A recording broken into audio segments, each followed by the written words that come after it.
बिस्मिल्लाहिर्रहमानिर्रहीम। अस्सलाम वालेकुम। वेलकम बैक टू महान किचन। उम्मीद करती हूँ आप सब खैरियत से होंगे। आज मैं आपसे मटर नमकीन रोस्ट की रेसिपी शेयर करूँगी, जिसे नमकीन गोश्त भी कहा जाता है। बड़ी ईद आने वाली है, तो ये स्पेशल मैंने बड़ी ईद के लिए रेसिपी बनाई है। हम मटर नमकीन रोस्ट बनाएंगे। आप इसी तरीके से बीफ नमकीन रोस्ट भी बना सकते हैं। तो ये बहुत ही मज़े का बनता है, बहुत ही आसान है रेसिपी, और इसमें बहुत ही कम इंग्रेडिएंट्स जाते हैं, लेकिन बहुत ही मज़े का बनता है। बड़ी ईद आने वाली है, तो ये स्पेशली मैंने बड़ी ईद के लिए रेसिपी बनाई है, क्योंकि हर घर में गोश्त मौजूद होता है, तो आप नई-नई रेसिपी बनाकर अपने घर वालों को खुश कर सकते हैं। बहुत ही मज़े की रेसिपी है, तो बिना टाइम वेस्ट किए इसे बनाना स्टार्ट करते हैं। 1 किलो मटन की रेसिपी है। ये हड्डी वाला मटन है। इसमें आप चर्बी भी डलवा सकते हैं, अगर आपको पसंद है तो आप इसमें ज़रूर चर्बी डलवाएँ, लेकिन मैंने इसमें चर्बी ज़्यादा नहीं डलवाई। अब हम इसको नमक लगाकर, तकरीबन 1 टेबलस्पून नमक है ये लगाएँगे, और साथ ही इसमें 3 से 4 टेबलस्पून जो है व्हाइट विनेगर वो शामिल करेंगे। इसको अच्छी तरह से मिक्स करके इसको मैरिनेट होने के लिए रख देंगे, और 20 मिनट के बाद इसको धोएँगे, और ताकि इसका जो ब्लड वगैरह है और स्मेल है वो ख़त्म हो जाए। सफ़ेद सिरका और नमक लगाने से इसकी स्मेल जो है बिल्कुल ख़त्म हो जाती है, और इसमें जो ब्लड होता है वो भी अच्छी तरह से निकल जाता है। अगर आपके पास टाइम है तो आप इसको आधा घंटा भी नमक और व्हाइट विनेगर लगा कर रख सकते हैं। अगर आपके पास टाइम नहीं है तो 10-15 मिनट भी काफ़ी होंगे। 20 मिनट बाद मैंने गोश्त को अच्छी तरह से वॉश कर लिया है। तकरीबन 2 से 3 दफ़ा पानी से इसको मैंने धो लिया है। 1.5 टीस्पून नमक लगाकर इसको 10 मिनट के लिए मज़ीद रख देते हैं। अच्छी तरह आपने इसको मिक्स करना है, ताकि नमक तमाम गोश्त के ऊपर अच्छी तरह से लग जाए। इससे ये है कि इसकी स्मेल ख़त्म हो जाएगी गोश्त की। पकाना स्टार्ट करते हैं। इसके लिए मैंने हाफ़ कप ऑयल लिया है, और चूल्हे का फ्लेम मैंने ऑन कर दिया है।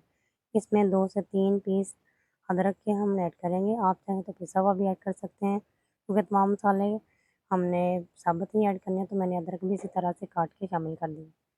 आप अदरक और लहसुन का पेस्ट भी शामिल कर सकते हैं। अदरक को फ्राई नहीं करना, सिर्फ 1-2 सेकंड के लिए इसको सौते करेंगे, इसका कलर चेंज नहीं करना।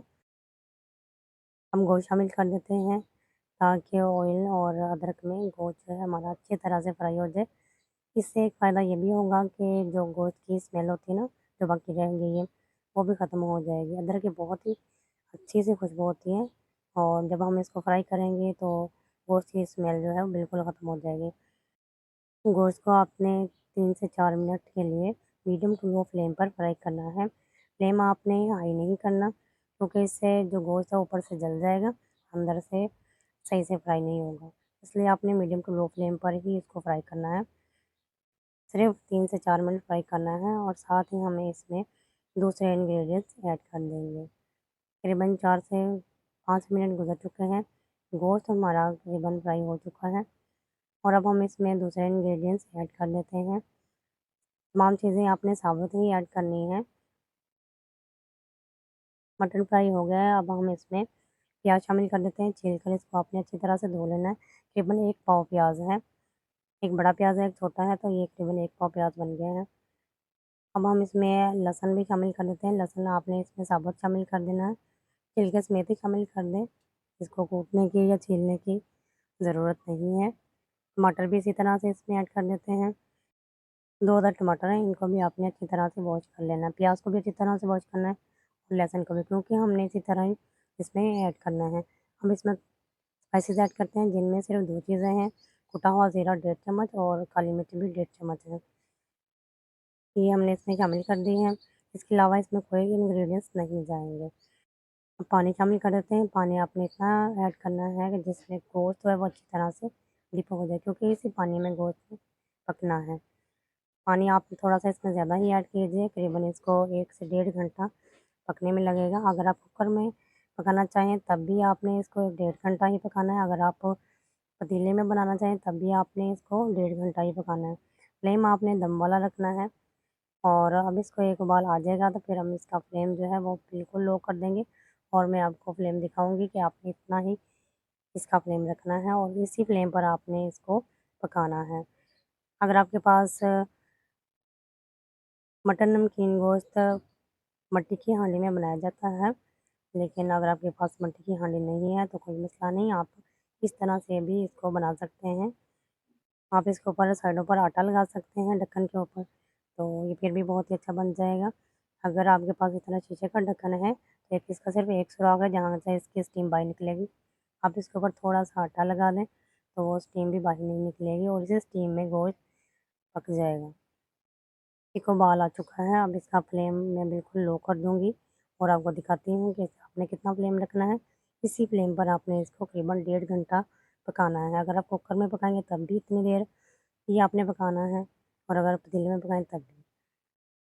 आलू और हरी मिर्च इसमें शामिल नहीं की, अगर आप पहले ऐड करना चाहते हैं तो आप ऐड कर सकते हैं। आधे घंटे बाद इसको आलू और हरी मिर्च शामिल करेंगे। तो करीबन आधा घंटा गुजर चुका है।